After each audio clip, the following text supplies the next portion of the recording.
আসসালামু আলাইকুম ওয়া রাহমাতুল্লাহি তাআলা ওয়া বারাকাতুহু। প্রিয় শিক্ষার্থী, আজকে আমরা ডাইরেক্ট কোরআন শরীফ থেকে হরকত সম্পর্কে মুশক করব ইনশাআল্লাহ তাআলা। গত পর্বে আমরা হরকতের বিষয়গুলো জেনেছি। আজকে আমরা হরকতের বিষয় ডাইরেক্ট কোরআন শরীফ থেকে প্র্যাকটিস করব, দেখি আমরা পারি কিনা। এই জন্য শুধু হরকত তো আমরা সকলেই জানি যে এক জবর এক জের এক পেশ। এই তিনটা এক জবর এক জের এক পেশ, এই তিনটা দিয়ে আমরা দেখা যায় কোরআন শরীফ থেকে মুশক করব। চলুন আমরা আমাদের ক্লাসটা শুরু করি। এটা আমরা শুধু উচ্চারণ এই স্টেপ আমরা মুশক করব। শুধু দেখুন হামজার উপর কি আছে? জবর আছে। হামজা জবর কি হয়? আ। তারপরে হার উপরে জবর আছে, কি হবে? হা। তারপরে দালের উপরে পেশ আছে, কি হবে? দাল পেশ কি হয়? দু। আমরা শুধু উচ্চারণ মুশক করে যাব। লি, হি, হ্যাঁ, মাঝখানে সাকিন টাকিন যেগুলো আছে এগুলো আমরা কিছুই পড়বো না, যেহেতু আমরা শুধু হরকত পড়েছি আর অক্ষর পড়েছি, তাই না? এই জন্য শুধু আমরা হরকত পড়বো এবং অক্ষরের সাথে মিলিয়ে পড়বো। আমরা হরকত এক জবর এক জের এক পেশকে আমরা শুধু মিলিয়ে পড়বো। তারপরে দেখুন আছে হলো র, কি আছে? র জবর কি হয়?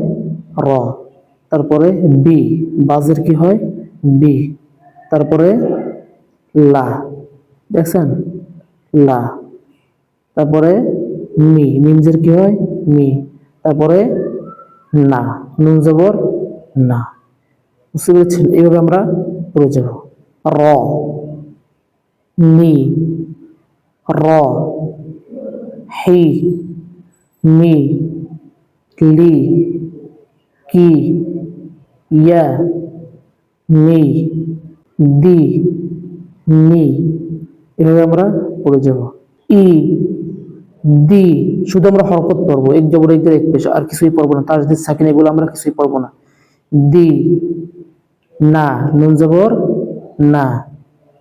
সি, সজ্জের সি, সি, র, ত, মু, তা, কি, মা, সি, র, প, লা, রি, না, আ, আ, তা, আ, লা, হি, গ, রি, মা, দু, বি।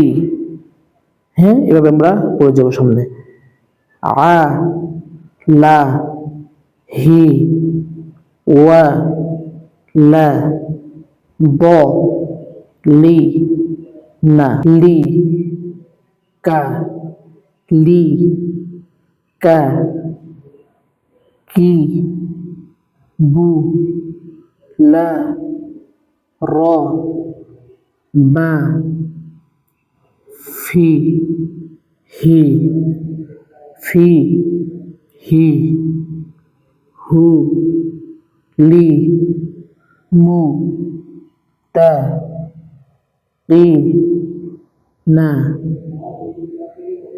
লা, রি, না, ইউ, মি, নু, না, বি, গ, বি, ওয়া, ইউ, কি, মু, না, স, তা, ওয়া, মি, মা, র, ঝা, হু, ইউ, ফি, হু, না, ওয়া, লা, রি, না। শুধু আমরা হরকত পড়বো, অর্থাৎ এক জবর এক জের এক পেশ, এগুলো শুধু পড়বো, যে জবর পেশ পড়বো।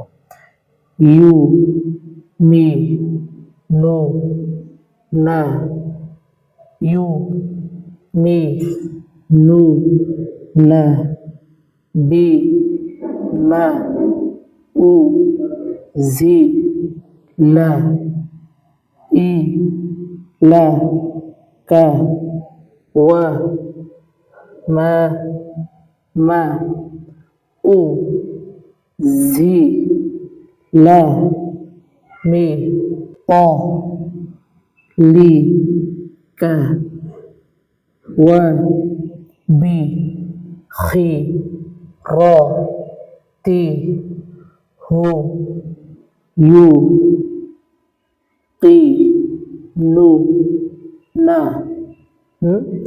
এরকম ভাবে আমরা পড়বো। আমি তো এখান থেকে 1-1.5 পৃষ্ঠা পড়াই দিলাম, আপনারা কিন্তু 1-1.5 পৃষ্ঠা পড়বেন না, আপনারা 4-5 পৃষ্ঠা এরকম ভাবে নিজেরা দেখে দেখে, হ্যাঁ, প্র্যাকটিস করবেন। শুধু জের, জবর, পেশ, এগুলা উচ্চারণ এই স্টেপে পড়বেন, উচ্চারণ।